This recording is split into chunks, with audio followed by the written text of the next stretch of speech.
Good morning, everyone. NWA Prepper here. And, yeah, we need that. Just coming with a thought today. How are you going to handle when, Cousin Bob shows up at your door? Something's happened.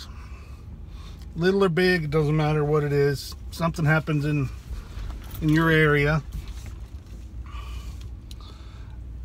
and he shows up, and he's a great guy, but he doesn't have anything to offer.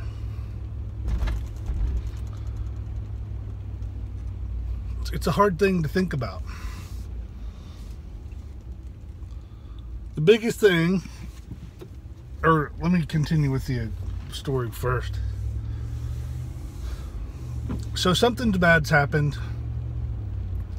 and you have went to your bug out, or you're on your homestead. Either way, he's been there with you before.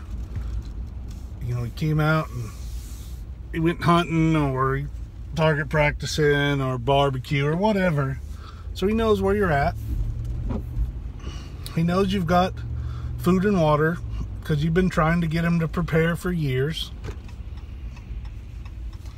But he's intended well. He's like, yeah, I need to do that. I need to do that. He's just never pulled the trigger on preparedness.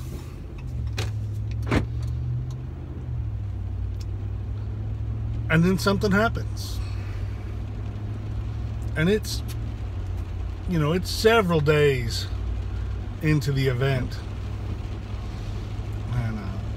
Enough that you've started your security protocols. You've got, you've even got some rationing going in. You're in full emergency mode, whatever that is for you and yours. And he shows up, and one of your patrols find him, and the guys radio in, and you say, hey, this guy says he's Cousin Bob. This is what he looks like. Well, it's Cousin Bob, all right. You hear him in the background going, hey, it's me. What do you do? Do you? Cousin Bob doesn't have any skills. He's not first aid trained. He's never been in any firearms training. He's never been in the military or the police, or he's never been anything but an accountant. He's a great guy. We love Cousin Bob. The kids love him.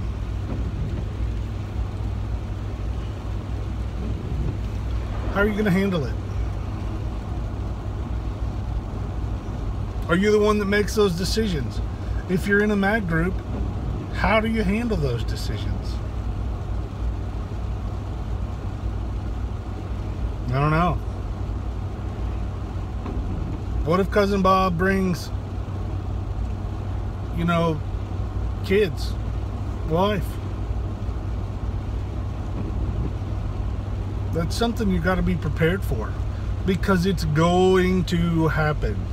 100% guaranteed. Somebody is going to show up at your gate that today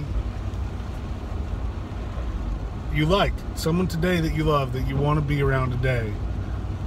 They're going to show up. And if you're in a mag group, it's going to happen to everyone in the mag group. Your whole tribe is going to have somebody show up at their house saying, hey, remember me? I'm Uncle Bob's second cousin on the third side removed, married to Sally. We heard a rumor at Thanksgiving dinner that you were one of those preppers.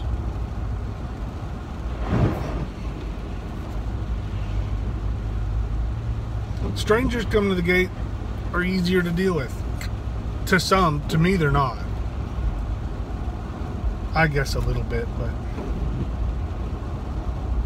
but how's your group going to deal with it?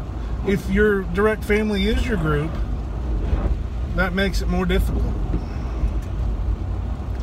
Those are things that you need to have thought about now, today.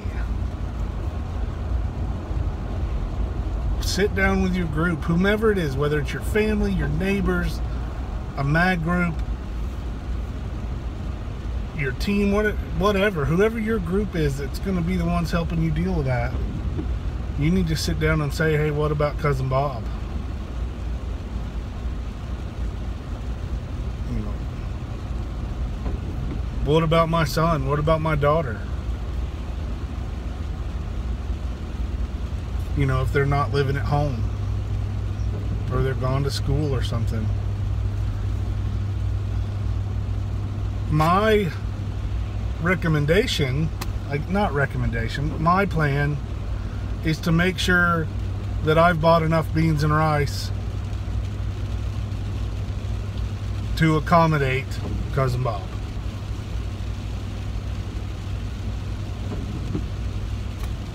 You know,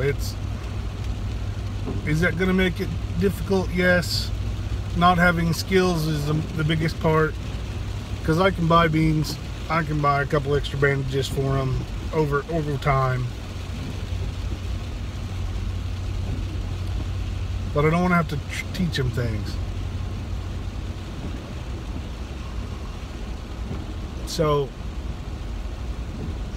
you know, it's going to be hard. Can we use unskilled labor? Sure. My truck just got sprayed by a skunk.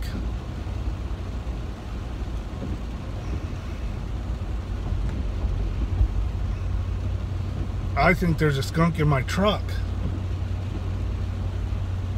Oh my gosh.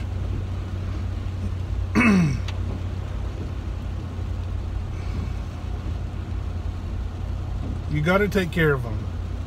My suggestion for my group is that if we think there are others coming that aren't prepared, to prepare for them. Now, I can't prepare everything for them, but I can have some kind of a shelter for them. I can have some tools for them to do some work, and I can have a little bit more food.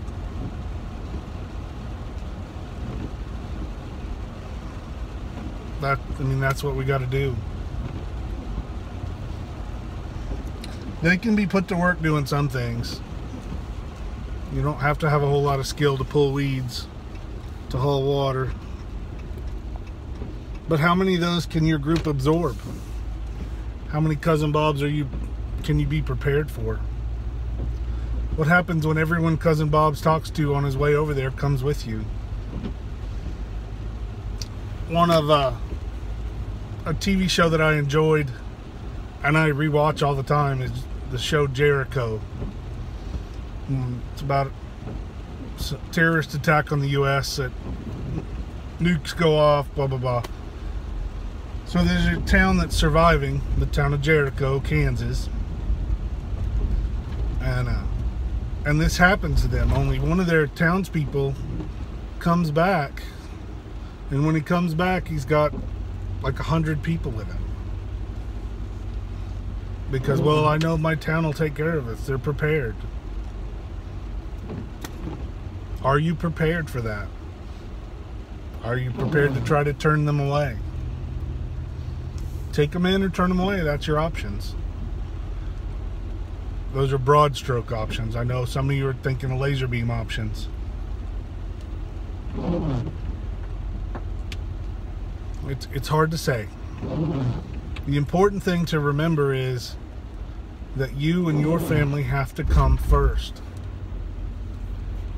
If you're barely prepared for your family, you don't have room to bring anyone else in. You don't have time or effort or supplies. Because everyone that comes through the gate that's not planned for is one more mouthful of beans that doesn't go into my kids' mouths. One more extra pair of socks that I can't give to my wife. And I don't want that. My whole goal in preparedness is that never happens.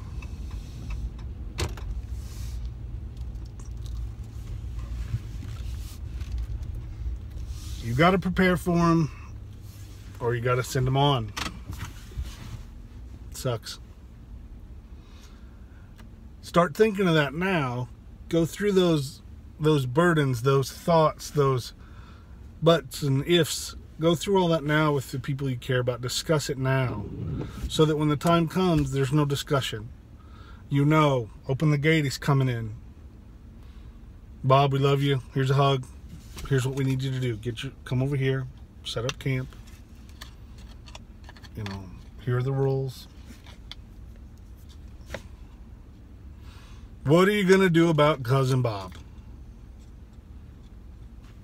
Thanks for watching. Like, comment, subscribe, hit the little bell button on the side, all that stuff. And share this video with Cousin Bob. Let him know the dilemma you're thinking. Thanks for watching. Let's get ready.